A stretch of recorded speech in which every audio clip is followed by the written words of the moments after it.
Hey there YouTube, California Prepper. Well, this is going to be a video response to a video response.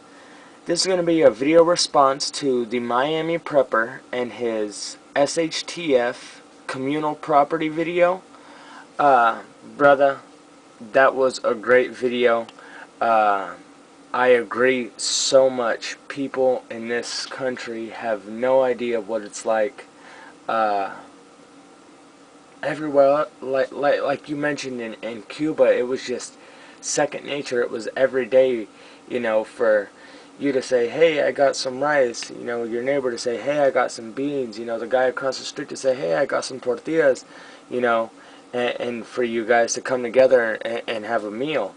And I myself, check me out, I'm white as can be, but my mom has always been with Hispanic men, and for 18 months I actually lived in Mexico in a not so rich area, Jalisco, Guadalajara. If you guys look down by Mexico City, it's not too far from there. And where I grew up down there, or where I lived down there, it was dirt roads, dirt floors, no running water. We had a drip line into this big 5-gallon bucket, and it stayed about half full, but you couldn't drink that water. That was for, your dishes and your showering and your toilet use. Any drinking water had to be bought. If you didn't have money, you didn't have clean drinking water, and boy, does that suck.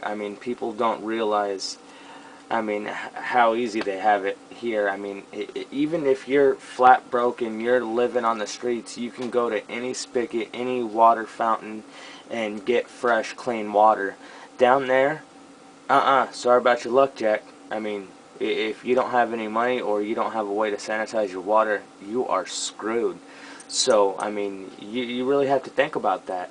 And, man, it just amazed me how people with so little were so willing to give the little that they had to make sure that everybody had something.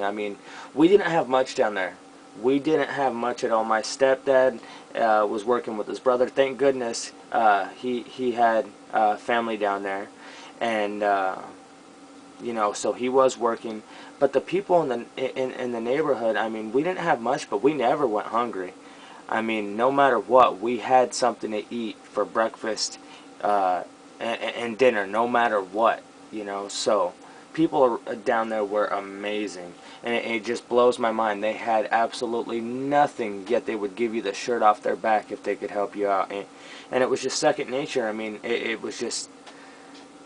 That's just how they are, and it's awesome. People don't get it. Here in America, everybody is all, it's mine, it's mine, it's mine, and everybody wants to, hook up with these communities, but like you said, they want to go in and they want to have their 15 ARs, and these are mine, this is mine, but they want you to share, they want you to welcome them into your community and share everything that you've set up and that you've prepared, but they don't want to give anything. And that's just the American mindset, and it sucks.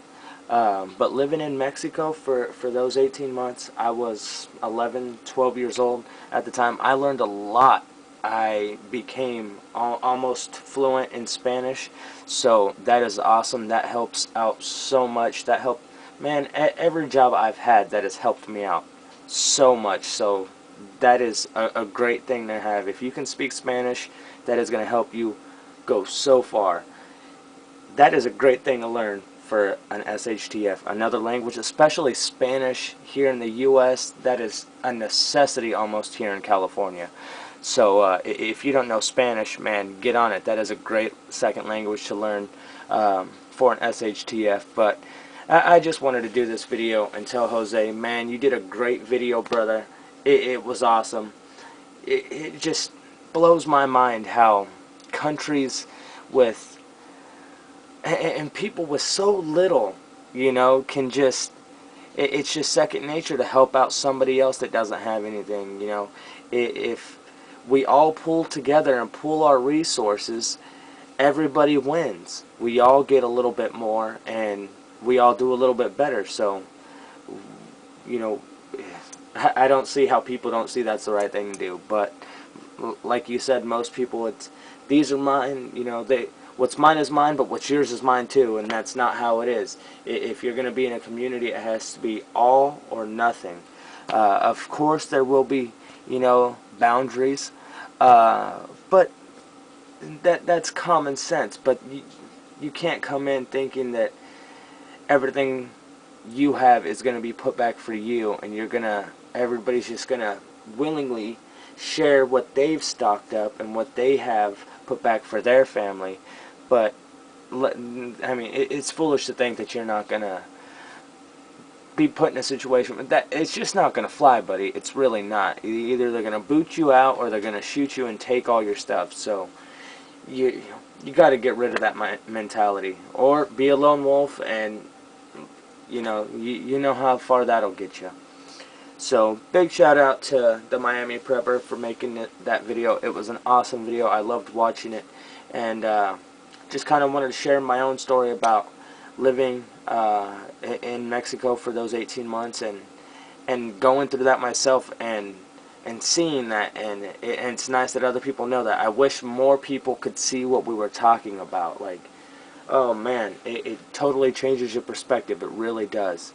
It does 150% changes your perspective. I'm so happy that I went through that as a kid, and man, believe it or not, I am so happy to be here in the U.S. This is still the greatest country in the world. It is corrupt and as shitty and as horrible as it is. I wouldn't want to be anywhere else in the world. You know, so I am proud to be an American still. We just got to do our best to turn it around and try and get our freedoms back, and not let them keep